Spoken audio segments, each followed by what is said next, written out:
guys, it's Tegan from Fabulous here. So today's video is actually the start of a new series that I'm going to be doing here on YouTube as well as on the blog over at ufabulous.com. So what the series is all about skincare. So I get asked skincare questions daily from people wanting to know what they should be using for their skin, why their skin is breaking out or doing things that it is doing, and just questions in general about like when to use certain products, like the order in which to use them. So I thought it'd be really helpful to do a series on this so I can go over very easily in quick little videos. This is probably the longest one. Everything to do with skincare to make it easier for you as a consumer to choose your skincare. Full disclaimer, these are my personal opinions and these are my personal findings from research, knowledge, and from my training and education. Other people, other professionals, they can have other opinions. It doesn't make anyone right or wrong. Everyone has had different training and everyone has their own opinions and ideas and what works for them. So if you're now thinking, who is this person and who is she to be telling me about skincare? A little bit of background about me. I am actually a qualified beauty therapist or esthetician, if you want to use the technical name. I went to beauty school and trained to become a beauty therapist back in 2003, straight out of school. And I received my diploma of beauty therapy in 2004. I've worked in many salons throughout the years. I have worked with numerous skincare and makeup brands. Some of them off the top of my head would be Algology, Thelgo, Bio-Pacific, Dermalogica was a big one that I worked with. Makeup wise, I worked with Makeup Forever and I worked with Napoleon in salon. So I do know a thing or two about skincare as well as makeup. And I also continue, as skincare and the industry as a whole, same with makeup, does constantly evolve and change and new things are coming in and there's new ways to do things. I always do try to read up and research and keep my knowledge up to date. Okay, so as you can see from the title of today's video is all about skin type versus skin concern. They are two very different things, however you'll find in the beauty world they do get used interchangeably, but it is important to determine your skin type and separate it from your skin concerns because they are very different and you need different things to treat each different skin type for their specific concerns. So any skin type can have any one of the skin concerns. You always have one skin type that you need to work with. For example, if you ask someone what their skin type is, a lot of people will say, I have mature skin, I have sensitive skin. They are concerns. They are not actually their skin types.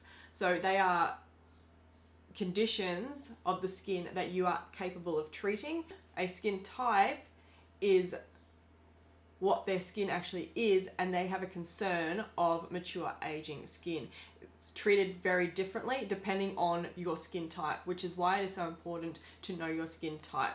So to break it down easily for you, skin type is determined by your genetics. So it is usually passed on to you, and your skin type will most likely stay the same throughout your entire life. So there can be obviously slight changes. So if you have oily skin, your oil production can decrease, but usually your skin type that you have from about teenager when you go through puberty up to an adult usually stays the same, and it is genetic. So you can also not get rid of your skin type. It is what you need to work with. A skin concern or a condition, so they can be referred to as either one, a concern or a condition, is usually caused by other factors, internal or external. So environment, medications, pregnancy, stress, any of those things can cause a skin condition. These can vary throughout your lifetime. You can have multiple skin conditions or concerns at the one time, and your skin conditions and concerns can change over time, and you are able to treat them and sometimes completely eradicate them and fix the problem. Okay, so that's the difference there. Skin type cannot be changed and is genetic. Skin concern is from external or internal other factors and can be treated. So when you're going about selecting your skincare, you need to select it to match your skin type. Two different skin types can have the same concern. For example, someone with oily skin as well as a different person with dry skin could have the same concern of aging. Okay, so they're going to require two very different products to treat the aging because of the different factors of their skin type and what they can and cannot use for their skin type. You'll see some brands release multiple products to treat the one concern. I'm going to use La Marve as an example here. So both of these are wrinkle smoothing products. So these are part of their anti-aging range, and they're both moisturizers. So this one here, we have the Wrinkle Defense and Brightening Fluid. This one here is a light gel formulation, and it says even on the site, it is recommended for oily to combination skin. Okay, so if you've got oily combination skin and you're concerned with aging, you would choose this product. This one here, the Bio VA5 Wrinkle Smoothing Cream, although it says it can suit all skin types, it's going to be heavier than this one that is specifically designed for oily combination skins. So if you've got your normal to dry skins, you would choose this one. Okay, so same concern, different products to work around everyone's different skin types. So what are the skin types? There are only 4 skin types, regardless of what anyone will tell you, there is 4. So you will fall into one of the 4 categories. They are either dry, normal, combination, or oily. I'll break them down for you. Dry skin is characterized as low oil production, so you'll usually find that there is very little oil on the skin at the end of the day. It doesn't feel oily throughout the day. You don't get a lot of shine. It looks dull, and that is due to the lack of oil production. The skin ages faster. It usually feels tight and rough, and it can look thin and flaky, the skin itself. Dry skin is usually prone to sensitivity, which is a condition. So they are the skin type that is the most prone to sensitivity, but all skin types can be prone to sensitivity. So moving on to normal skin is characterized as being well balanced. It has a good skin texture. It doesn't have enlarged pores, they're quite fine, and it's a smooth texture of the skin. Combination skin, you can actually be a combination of any of the other 3 skin types, so normal, dry, and oily. However, most commonly, combination skin in the skincare world and on product is used to describe an oilier T-zone area and normal cheeks. So usually when I describe my skin, I will say I'm combination oily, meaning that I have an oily T-zone, normal cheeks. And you can also be normal in the T-zone, dry on the cheeks, dry in the T-zone, normal on the cheeks. You can be any one of those, but just remember when buying products, if it says combination on the container, combination skin, that it is usually going to be aimed towards your oily, normal skin. So if you're more on the dry side, you're still going to go towards products that state that they're normal to dry. So combination is characterized as having a heavier oil production in the T-zone area. They usually have enlarged pores in that middle sort of your face area, and blemishes, breakouts, and then you have your dry cheeks, which have a normal oil production. They don't feel like too oily, they don't get very shiny throughout the day, and they don't have a lot of breakouts. That is your combination skin. It is actually, I would say, the most common skin type to have, because, you know, a lot of people can have a combination of the two. And then finally, oily skin. So oily skin is characterized as having excessive oil production. It can also be described as excessive sebum production. Sebum is just the fancy technical name for oil that your skin produces. So the skin can appear thicker, the pores are usually enlarged. It is the most common skin type to get acne. However, all skin types can actually get breakouts from time to time. Your skin usually looks quite shiny a lot of the time due to the excessive oil production, and usually there's blackheads as well. If you have oily skin though, it's not all bad. You do tend to age better, which is a bonus, and that is due to the oil production keeping your skin protected. When choosing your skincare, you need to select products that suit specifically those skin types. So whichever one you fall into, that's what you're looking for when you are purchasing product. If you get this wrong, you can actually cause more concerns for your skin or different conditions for your skin. If you are unsure of your skin type, if from listening to those descriptions you still feel like you're unsure, you can actually send me either a private message on Facebook or Instagram, or you can email me directly at skin@oofabulous.com, and I will be able to help you out online. If again, you don't feel comfortable with that and you'd much rather have a professional in store do it, go and see a beauty therapist for a facial. And what should happen is they should be able to sit there, look at your skin, feel your skin, look at it under the specific lamps that they have, and be able to tell you your skin type. And moving on to skin concerns now. Skin concerns, or conditions as they refer to, you can have multiple at the one time, you could just have one, but they are what you want your skin care to be able to treat and correct. They don't always stay the same. You can have multiple at the one time, you can have different ones at different stages throughout your life. the possibilities are endless. There are so many different skin concerns and conditions as well. The first one I am going to talk about separately is sensitivity though. Sensitivity sort of falls into its own category. A lot of people do use sensitivity as a skin type. It's actually not. Any of those skin types, those 4, can experience sensitivity, and it can be treatable. With sensitivity, you need to treat the sensitivity first before you treat anything else. So you always need to keep sensitivity in mind when buying skincare. So even if you have oily skin, if a product is not suitable for sensitive skin, I wouldn't recommend getting it. You want to work with the sensitivity, because otherwise you can cause the sensitivity to get worse. Sensitivity can be caused by many things. It can be caused by environment, stress, medication, but it can also be caused by using the wrong product. So if you're using, say, an acne product on dry skin and it's very drying on the skin, you're going to be causing sensitivity because you're irritating your skin. So that is again why it is super important to shop for your skin type. So sensitivity is usually characterized as red, inflamed, reactive, so reacts very easily towards things that are put on top of it. It's usually sore, it can feel quite itchy as well, and tight. It is easily irritated.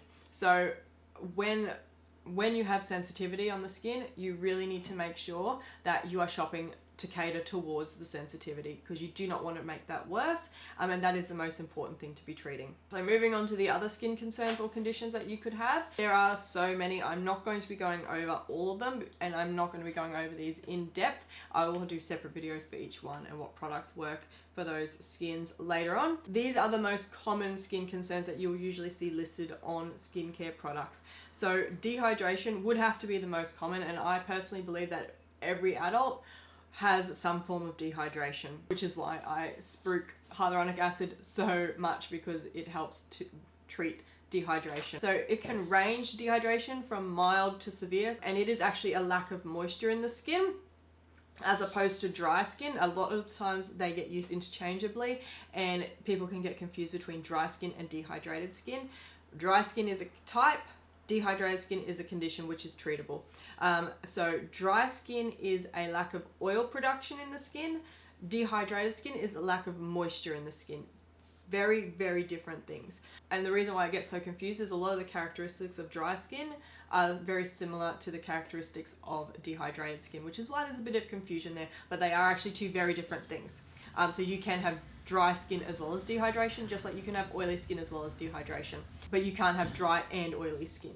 Dehydrated skin tends to look very dull. That's where, if a product is aimed for treating dull skin, that's what they're referring to. It's dehydration, and it does tend to feel rough, and it usually looks quite, it's fine lines and wrinkles show up worse with it because it is lacking in that moisture. So that is dehydration. Again, the most common skin concern I've ever come across, and it can be caused from, the environment most of the time. Everyone these days is in and out of, air conditioning or central heating, and that really affects the skin as well, having to change temperatures all the time. It can be caused by your diet, it can be caused by medication, anything. Moving on to pigmentation. Pigmentation is characterized as darker patches of skin. So freckles technically is pigmentation. If you were born with them, obviously you're not going to be able to get rid of them, but ones from the sun you can help to reduce. And that can be caused by sun damage, hormones, age, anything like that. Scarring is also considered as a form of pigmentation. So when you're trying to treat scarring, like acne scarring, you're looking for products that list pigmentation as the concern on them, because that also treats the discoloration from the scarring. The one that most people will say they're concerned with would be mature and aging. So that is characterized by obviously fine lines and wrinkles on the skin area, age spots, uneven skin tone and texture, as well as loss of elasticity in the skin. That is a huge market in itself, the anti-aging market. So the final one I'll be touching on today, because it's one of the main concerns, is acne, which is characterized by pustules, which is, the big pimples you can see are filled with pus, as well as blackheads, cystic acne, anything like that.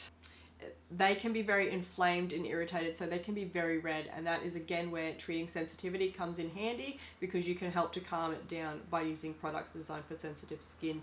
And a lot of people, in regards to acne, I remember when Proactive was such a huge thing when that came out years ago, And I knew personally plenty of people that were using it that did not have acne. They had like 1 or 2 pimples one time a month and thought that that was acne. Having a few pimples here and there from time to time, that is not actually acne. Acne is when you have, you know, full-on breakouts continuously over the skin. A few pimples here and there is just breakouts. It's not actually acne, and you'd want to use spot treatments for them as opposed to a whole routine designed for acne, for those problems, if that makes sense. So in conclusion, just to clear it all up completely, skin type is genetic, cannot be changed. You want to buy products that work with your skin type. A skin condition or a concern is a treatable problem of the skin, and it is usually caused by external or some internal factors, but it is treatable, and so you want to buy products that treat those concerns that match your skin type. So always keep your skin type in mind first when buying products. The skin concern or condition is the secondary thing that you want to be looking at. So I really hope that this has been helpful for you guys to be able to differentiate between your skin type versus your skin concern, and to make it a bit easier when shopping for skincare. So yeah, that is it for this video, and I will see you guys in the next one. Bye.